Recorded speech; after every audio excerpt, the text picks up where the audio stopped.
Gini loh, kalau tadi dijelaskan di awal-awal soal dulu belum ada tertulis dan Janun tadi bilang sama Pak Kiai Musamil, terus ada mushafnya itu setelah Musa sama Ibrahim ya. Enggak, kalau di itu kan cuma Musa sama Inna hadza labisuhil ula suhubi Ibrahim wa Musa. Ibrahim kalau Musa toh terus aku ngerti di. Enggak, pertanyaanku ke Janun, ke Gus Musawil sama Gus Musa kabar. Kalau misalkan terjadi di dalam keyakinan kita sudah ada dan kemudian terus dijelaskan juga di Al-Quran, fungsi Al-Quran itu apa ya? Misalnya kayak tadi, Ahok itu anak saya, itu dijelaskan bahwa di Jawa di dalam wayang Gus Mus, bahwa semua orang yang sudah meninggal itu dipanggilnya Jannah, dan mungkin dari Jannah atau Swargi. Jadi maupun koruptor maupun narkoba ini wis mati Swargi. Terus berarti sebetulnya mereka berpahala. Tak pikir-pikir waktu saya ngomong di nggak tahu pesantren di mana Sumatera itu ada yang menjelaskan juga. Mungkin nggak sih pelacur itu sebenarnya berpahala? Pahalanya apa? Membuat ayat buat kita. Nih kalau pelacur ini belajar langsung. Kalau nggak ada koruptor yang ditangkap dan terus diguyok-guyok keluarganya, kita bercermin ke ayat mana? Lalu ya, berarti mereka dapat pahala dong. Loh, kalau semua orang bersih, kita belajar di ayat apa? Kalau misalnya kemarin saya nonton wayang ya. Dursosono sama Bima. Wah, ada Dursosono itu dari Kurawa. Terus saya pikir-pikir, kalau nggak ada Dursosono, apa yang bisa diambil pelajaran dari penonton? Nah, maka kalau kita melihat Ahok sebagai anak kita atau sebagai saudara kita, mungkin itu maksudnya ya. Itu yang pertama. Jadi, kabeh wong bersaudara, malah menurut Jawa ya, semua ini nggak ada, yang ada cuma Gusti Allah, yang ada cuma Tuhan, yang tampak bukan Tuhan, cacing, sampean, aku, hanya seolah-olah bukan Tuhan. Karena kalau nggak beranggapan itu, zikir jadi kehilangan makna. Zikir katanya mengingat terus ya, Mas Gus. Kalau aku mendengarkan lagu dangdut, Pak Hakim dan Pak Jaksa, kapan kami, aku mendengar itu sudah nggak zikir. Kalau nggak aku berasumsi ini juga suara Tuhan. Kalau aku tiba-tiba lihat Om Bahenol munggah-munggah, terus aku nonton, berarti aku nggak zikir. Kalau nggak aku berasumsi itu manifestasi Tuhan. Aku jeru, ilmuku jeru tenang ya. Makanya kan Natyan aku tansah kalingan siramu, Natyan tansah kelingan setiamu. Nanti wono, aku nggak pernah lihat zatmu, tapi aku terhubung sama kehendak. Natyan aku tan gandeng tanganmu, tan pisau tanganku, Natyan mung gandeng ngimpen, Natyan mung kelingan, Natyan kaling-kalingan. Itu yang pertama. Jadi kalau itu sudah dijelaskan sama leluhur, terus fungsinya Al-Quran apa? Apa cuma konfirmasi? Oh ya berarti leluhurku benar, apa gitu? Atau oh berarti ada yang kurang dari leluhurku, atau gitu? Yang soal Bambang Ekalaya itu diusir. Jadi yang ibu-ibu yang mengagumi Arjuna dan Arjuna nggak pernah ditolak sama perempuan, salah. Arjuna pernah ditolak oleh Dewi Anggraini. Itu istrinya Bambang Ekalaya. Sejak itu dia wadul dan guru. Itu kok diusir suaminya karena dia itu naksir istrinya dan ditolak. Diusirlah. Nah, ketika diusir, benar kata Cak Nun, imajinasi yang bekerja, dia tetap membangun patung tiap hari disembah.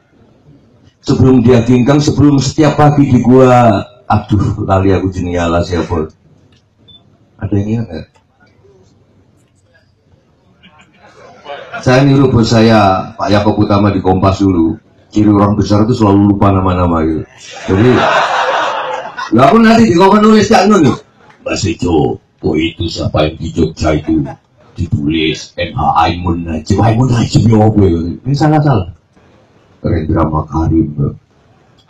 Oh no Pak Yakob ngono. Oh Nini Makarim. Nini El Karim.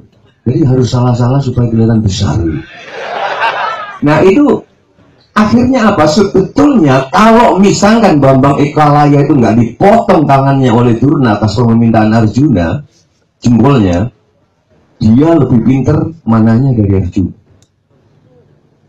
Jadi ketika dia sudah ada orang pinter mana, padahal dia cuma guru-guru imajiner, akhirnya, aduh guru, nyuwun menika wonten sisik melingkul, ada sisik ada apa, bukan sisik melek apa? Keliliping netro, ada kelilip, bukan silip, kalau silip sang kiai ya, yang buku yang nggak terlalu penting gitu. Enggak.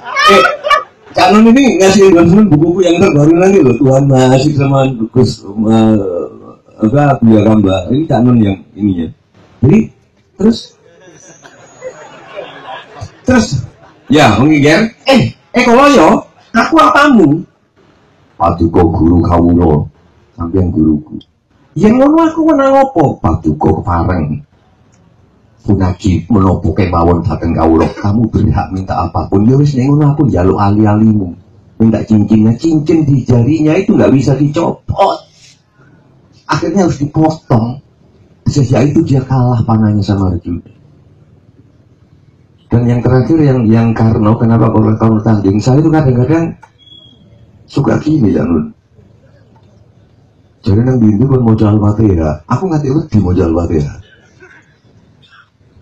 Karena aku sing tak pingin ini keturutannya apa? Sampai aku jauh ini.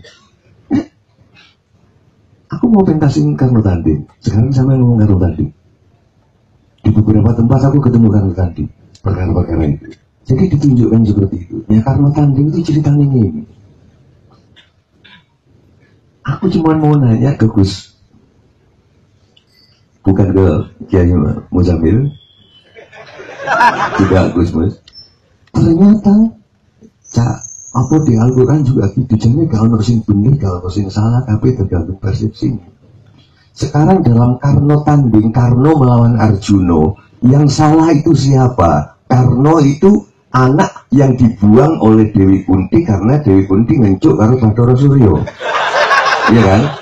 Sekarang pertanyaan saya, salahnya di mana Kunti? Kunti itu berguru kepada Resi Druwasa di Kiai Aji. Cipto kasing rasa sabdo tunggal tanpa lawan, yang kalau dicakkan siapapun itu HP-nya orang dulu, yang kalau dicakkan nggak ada dewa yang tidak mau datang. Nah, sifat ilmiah Dewi Kunti tumbuh ketika sedang mandi, dia mencakkan Ajis Cipto kasing rasa sabdo tunggal tanpa lawan, mandi blok sik mutu Bathara Surya teko wisin deh. Lu Bathara Surya kan celudak. Dewa paling celudak playboynya Dewa Bathara Surya. Lu aku mau mulai dari muncul cincok lahirlah Karno gitu loh. Apa bukan tadabur kalau apa bang? Dari kehidupan bukan ungkur-ungkuran tadi. Apa salah? Apa Kunti salah? Nah lahirlah Karno, terus dia kawin sama Pandu. Pandu nggak bisa ngencok.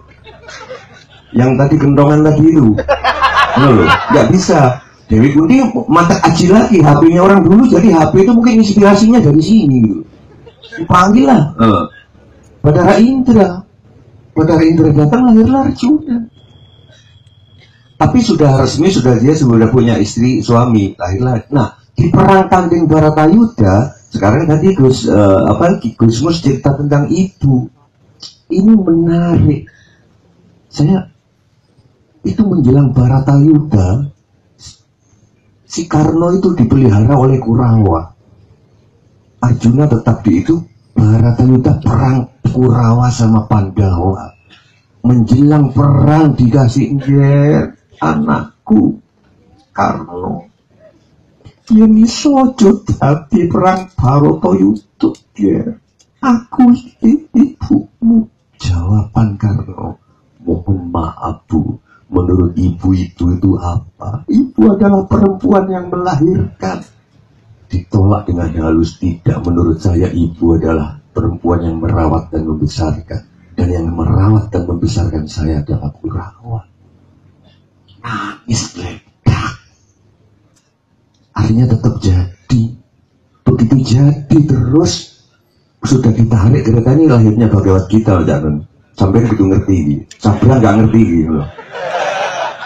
Set Bhagavad Gita ini dikusirnya ini Kresna, yang sana yang Karno itu kusirnya Salyo. Begitu set udah mau dikusir terus disentikan. Ya Arjuna, Sultan takon yang kereta duduk kakang. Anggir boyen siadi miris merencangkan musuh. Aku hentikan keretanya bukan karena melihat siadi takut. Tapi itu kakakmu sudah turun dari kereta, cepat-cepatlah turun menyembah. Ya turun dan menyembah. Kakakku, ayo kita bersatu. Apa yang terjadi? Adikku Arjuna, di sini yang terjadi bukan kakak sama adik, tapi Senopati lawan Senopati. Ayo, di Adinda berdiri, yang gagah bikin bangga Ibu Dewi Kunti. Wah, merinding nek nangis itu berarti gak gue kontrol gitu kan.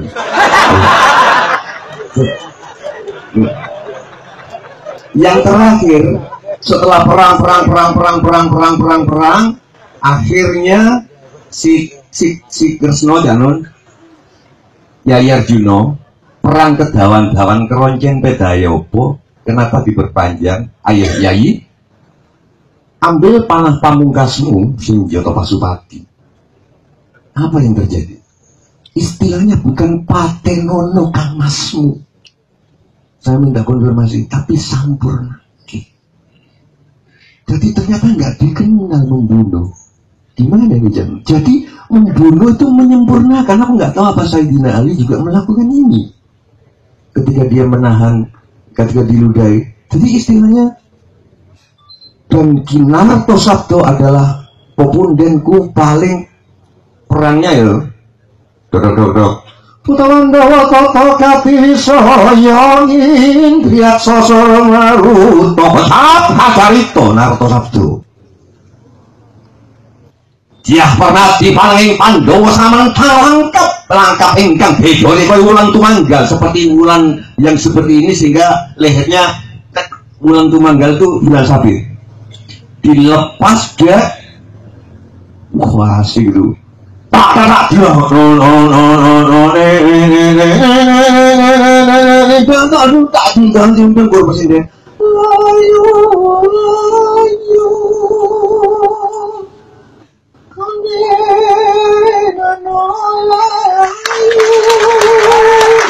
Bro, mijeleng kamari. Apa wayang saking sro-sroni joy-joy rono gumeter sayaning sakojur. Bro, mijeleng keriwin keringat. Wong widodari anguk-anguk nyimawur gambir melati.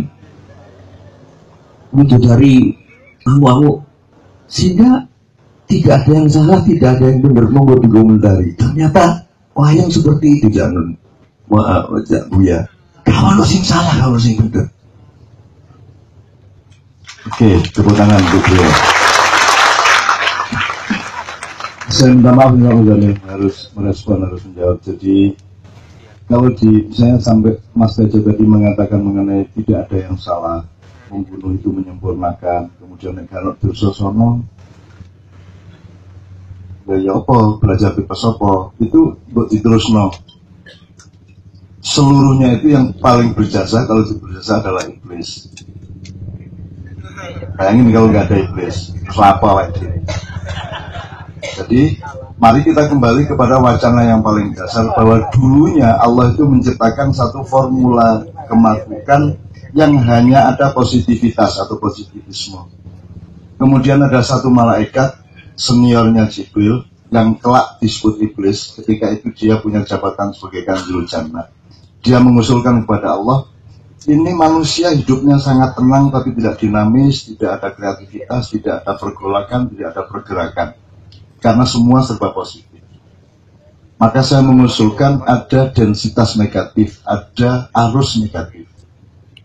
Nah, tugas manusia adalah mengelola positif dengan negatif itu. Maka sejak itu Allah menciptakan Adam.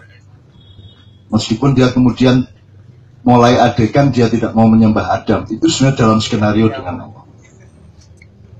Maka kemudian formula hidup yang dialami Adam dan anak turunnya adalah formula seperti yang di wayang tadi. Belum memang begitu. Coba sekarang Tejo lihat. Kan Allah bilang ini ini ja'ilun fil ardi khalifah. Allah mengatakan aku menjadikan khalifah di bumi. Begitu Adam dibikin ternyata ditaruh di surga. Sing salah sopoi.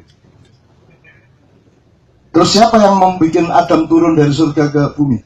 Iblis. Meskipun dalam konteks seolah iblis itu jahat sedemikian rupa. Dia harus main drama, harus pakai kostumnya Jibril, sehingga ketika dia masuk mulut naga, kemudian keluar ke lewat duburnya naga, bisa masuk karena mulutnya di depan pintu surga, ekornya di dalam surga, maka si iblis bisa masuk lewat naga itu masuk surga, kemudian dia ambil kostumnya Jibril, kemudian dia mendekati Adam yang sedang mendekat-dekat ke pohon itu.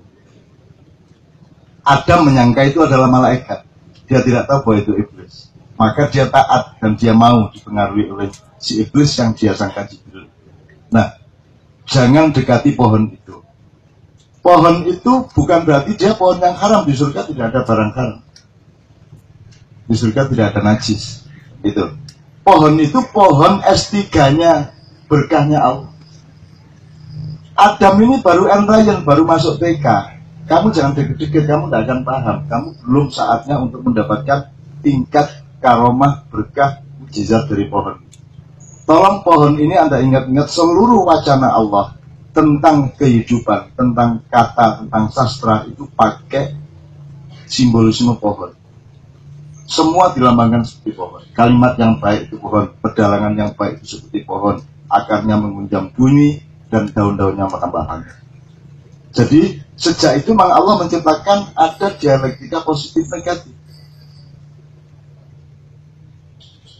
Memang begitu. Nah, kemudian kita terlalu berdiri pada positivisme dan terlalu berdiri pada negativisme. Masing-masing merasa dia positif dan yang lawannya adalah negatif, kan begitu. Kita merasa masing-masing merasa benar. Dan kalau masing-masing merasa benar dan dia benar, itu juga bukan urusan kita, dapat pahala atau tidak terserah Allah, bukan urusan kita. Gini teman-teman sekalian, kasih contoh ini. Jadi saya dulu pernah bikin drama judulnya Geger Wong Ngoyak Macan. Itu saya akan ngasih tahu masyarakat bahwa akan ada 89 preman yang akan ditembak mati oleh Kodim Jogja, Pak Asbi. Saya sudah tahu sebelumnya, saya sudah tahu daftarnya, Petrus. Dan saya bikin drama cepet-cepet untuk ngasih tahu bahwa beberapa hari lagi akan ada penembakan. Meskipun kemudian prematur, penembakannya lebih cepat 2 hari daripada jadwal dan seterusnya. Tapi saya ingin mengatakan kami bikin drama itu pentas di 3 kota, Jogja, Surabaya, Malang. Butet waktu itu menjadi Tumenggung Bambang Murbaut. Itu peran Ali Murtopo waktu itu. Kemudian ada peran Tumenggung Mutawatiri itu Sudarmono. Ada Tumenggung Syekh Alamul Fulus itu Alam Syah. Ada Tumenggung apalagi, terus Simon menjadi Sang Prabu Haryo Semangkin. Semakin hari semakin kuat. Nah, itu namanya jadi Pak Harto. Ketika pentas di Jogja kita udah capek karena dramanya 3,5 jam dan tentang Orde Baru pada waktu itu, dan itu melawan arus dan kita sangat harus tatak karena kita bertaruh nyawa. Apalagi urusannya juga dengan penembakan para gawi. Yang ingin saya ceritakan mengenai positif negatif ini. Ketika sampai Surabaya kita udah mulai capek dan mulai bertengkar anak-anak. Maka bertengkarlah nih Pak Harto melawan Jemek. Jemek ini salah seorang tunggu. Jemek yang pantomim. Jemek Supardi Boy gelut, kita pisah. Akhirnya mereka tidak teguran satu sama lain. Padahal mereka nanti main drama di adegan yang sama. Jadi ini problem ini. Problem ini. Nanti adegannya bisa jelek karena mereka tidak teguran satu sama lain. Dan belum tentu bisa enak waktu adegan. Akhirnya dari Surabaya kita pindah ke Malang. Saya belum tahu caranya bagaimana merukunkan 2 anak karena sama-sama keras dan sama-sama. Tapi kita tidak nojo-nojo ya. Di Malang itu, jadi kita sampai malam hari tidur, pagi-pagi 2 anak ini tidak ada. Si A tidak ada, si B tidak ada. waduh kemana nih anak gue, jangan janji di suatu tempat untuk berkelahi. Ternyata yang terjadi adalah di Malang itu ada tempat pelacuran yang namanya Kalisari. Tahu? Jadi ini ada jalan, komplek, Wisma Opo. Nah, Jemek jalan dari sini. Set. Satunya Simon jalan dari sini. Ketemu di perempatan. Loh, Mon? Loh, Mek? Kok neng kene? Wis bareng wae. Gitu. Akhirnya mereka berdamai, kompak. Tapi bisakah kita sebut tempat pelacuran adalah tempat perdamaian? Perbanyaklah pelacuran supaya semua orang yang bertengkar bisa berdamai. Kan kalau kita jadikan ideologi atau ilmu kan begitu. Kita punya Indonesia Raya karena dijajah Belanda sehingga semua keraton bersatu jadi Indonesia Raya. Tapi bisakah Anda mengatakan mari kita cari penjajah yang lain supaya kita lebih bersatu lagi? Kan tidak bisa. Gitu kan? Ada seorang laki-laki kebingungan, punya duit tapi tidak punya istri, melacur. Ketika dia tidur di tempat pelacur itu, jam 2 malam dia kaget terbangun karena ternyata ada orang sedang sholat. Si pelacur itu sedang sholat tahajud. Jadi dia shock, ini yang saya tidur ini ternyata sholat tahajud. Dan dia bingung kok sholat tahajud. Iya kan gitu. Dia bingung konsepnya apa ini. Akhirnya dia pun udah wudhu dan dia sholat, kemudian omong-omongan dia tanya, ternyata si pelacur ini menjadi pelacur karena bapaknya punya hutang sangat banyak dan tidak punya kemungkinan untuk membayar. Maka dia melacurkan diri di suatu tempat yang jauh, menghimpun uang supaya bisa bantuin bapaknya membayar hutang.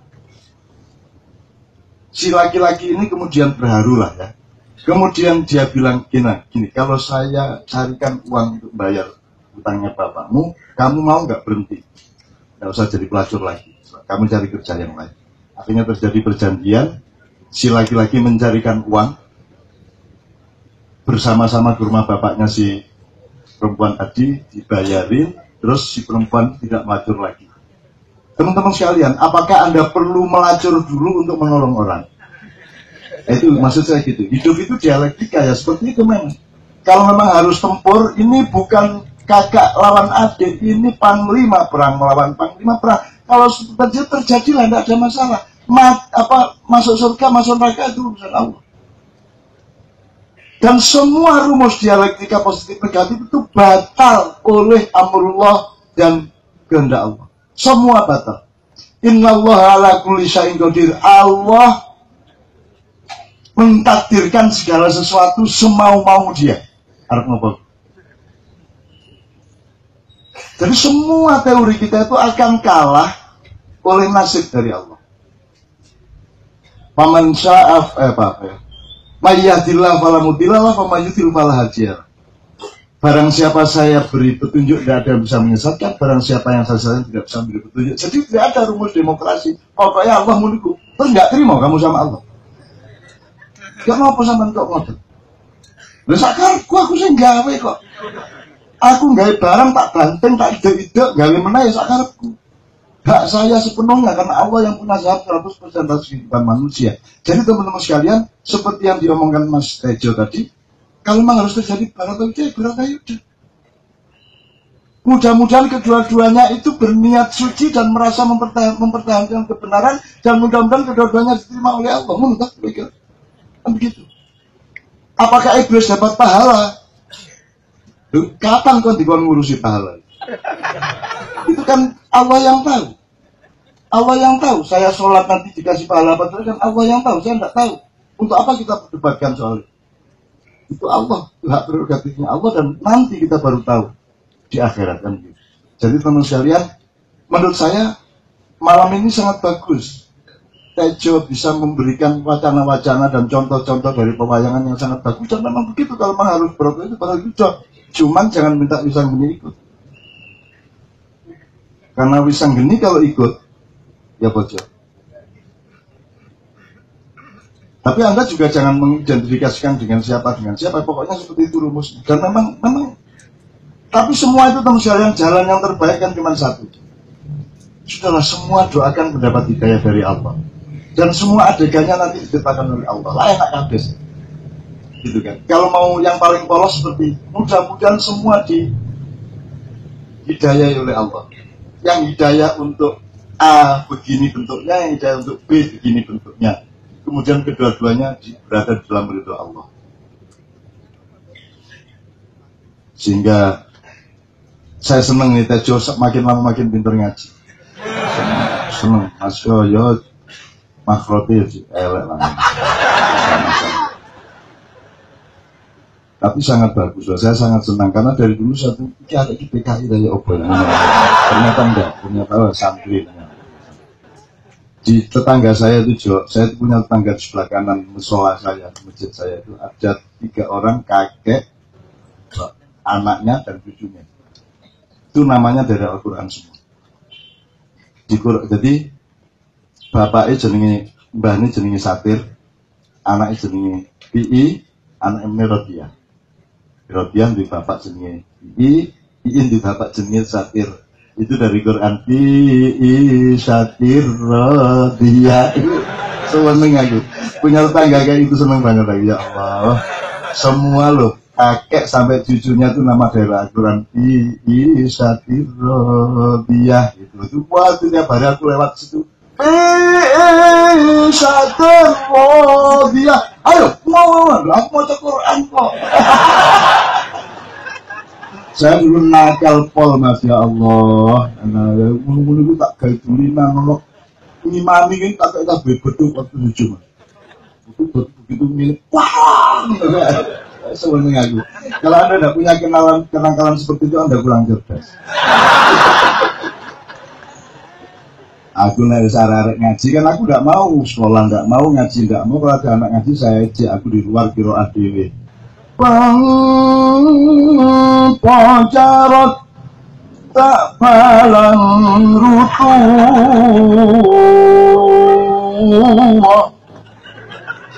manuk kelentong iki tak balang mapura. Wah, ya aku mesti berkata kurang ajar. Sebenarnya aku butuh uang. Anek teko sawah nang masjid. Kan mesti kan kata kotor, akhirnya sarungnya tok kata itu yang buri lawang tak kelumpuk, tak cuwendel, tak cuecer ini. Sebenarnya aku. Ya Allah, sekarang tidak ada keindahan semacam itu. Jadi menjadi begitu kaku, pemarah, kan? Penuh kebencian, permusuhan. Ya Allah, taburkanlah cintamu ke Indonesia. Taburkanlah aura resonansi dari kasih sayangmu ke Indonesia. Engkau yang menciptakan adegan-adegan itu sehingga mereka semua akan berada di dalam ridhomu, mereka semua berada dalam hidayahmu. Engkau yang menggerak-gerakkan hati manusia, ya Allah. Ya, amin ya rabbal alamin.